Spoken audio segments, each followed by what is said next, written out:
Dans un instant, gros plan sur une belle initiative solidaire et joyeuse au Mans. RTL Midi. RTL Midi. Avec Christelle Rebière. Chaque jour dans ce journal, cette semaine, nous saluons une initiative solidaire. Comment redonner un peu de joie lorsque la fête est réduite à minima? Nous partons au Mans, où des lutins viennent chanter sous vos fenêtres. Ce sont des membres du théâtre de la Bertoche. Et nous sommes justement avec Pascal Layet, son directeur. Bonjour. Bonjour. Qui sont ces petits lutins qui nous la jouent Petit Papa Noël? Ah, écoutez, ce sont 3 lutins qui sont arrivés au Mans au mois début novembre et qui étaient un peu paniqués parce qu'ils trouvaient que la ville était pleine de morosité et ils craignaient bien de ne pas pouvoir rallumer la magie de Noël. Donc ils ont fait beaucoup d'efforts pour que ça puisse se faire et j'ai une bonne nouvelle, Noël aura bien lieu ce soir. Non, c'est pas possible. Ça veut dire qu'ils vont chanter encore tout à l'heure? Ils vont chanter tout à l'heure, puis ils iront donner un coup de main à leur patron un peu plus tard pour préparer le traîneau. Bon, on les écoute chanter Vive le vent d'hiver. Vive le vent, vive le vent, vive le vent d'hiver, qui s'en va sifflant, soufflant dans les grands sapins verts. Vive le temps, vive le temps, vive le temps d'hiver. Boule de neige et jour de l'an, et bonne année grand-mère. Et ils arrivent à entraîner tous les manceaux derrière eux. Les gens ont le sourire, ils chantent aussi avec eux.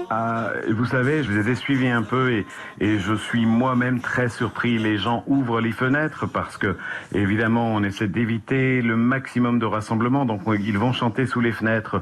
Les gens ouvrent les fenêtres, chantent, remuent des bras. C'est assez incroyable. Donc, il y a eu cette idée de mettre en place les lutins tamars. Il y a eu cette idée de mettre en place le bureau des plaintes. Il y a eu cette idée de mettre en place des colis pour les plus démunis.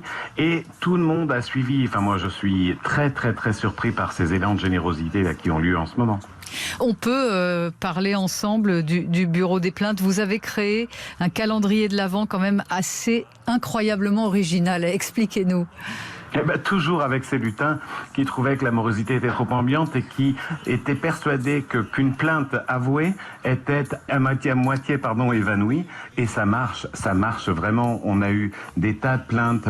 Voilà. Donc les lutins ont pris toutes ces plaintes-là et ça allait tellement mieux. Les gens nous ont rappelé après en nous disant ça va mieux, ça fait du bien de se plaindre.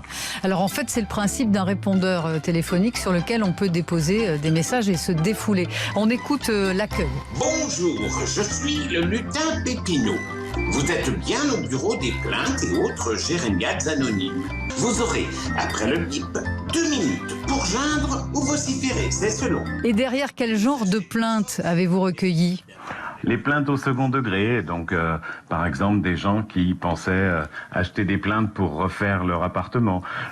Mais il y a eu beaucoup de plaintes de personnes qui se sentaient très infantilisées par cette période. Il y a eu beaucoup de plaintes de personnes âgées qui en effet se sentaient malheureuses, vraiment malheureuses d'être coupées de leurs enfants, de leurs petits-enfants, de leurs voisins. Et puis voilà, des plaintes aussi pour des gens qui travaillent, qui sont en télétravail et qui se disent mais je ne vais plus pouvoir supporter mon conjoint, donc c'est pas à lui que je vais me plaindre par exemple. Moi, j'en ai marre de devoir porter le masque. Marre de voir les gens qu'à moitié, en fait. De plus voir les sourires et tout, de plus pouvoir faire de bisous, plus pouvoir faire de câlins. À la radio, vous entendez constamment « Faites vos démarches sur .gouv.fr ». .gouv, j'aimerais bien connaître ce .gouv. Bonjour, commandant Bertoche, c'est Caracas. Et alors, il paraît que votre répondeur est carrément saturé, c'est vrai ? Oui, on a eu 1783 appels depuis mi-novembre, depuis le 15 novembre. Oui, c'est assez hallucinant. Merci beaucoup Pascal Layet, c'est formidablement intéressant tout ce que vous faites et je me dis que ils ont bien de la chance de vous avoir au Mans. Merci beaucoup. C'est gentil. On vous souhaite un très très joyeux Noël à vous et à vos auditeurs. Merci, à bientôt. Au revoir. C'est Noël, c'est Noël, c'est Noël, c'est Noël, et tous les cœurs sont en fête. C'est Noël, c'est Noël, c'est Noël, c'est Noël, et tout le monde est heureux. La magie de Noël, c'est de voir des choses absolument inédites.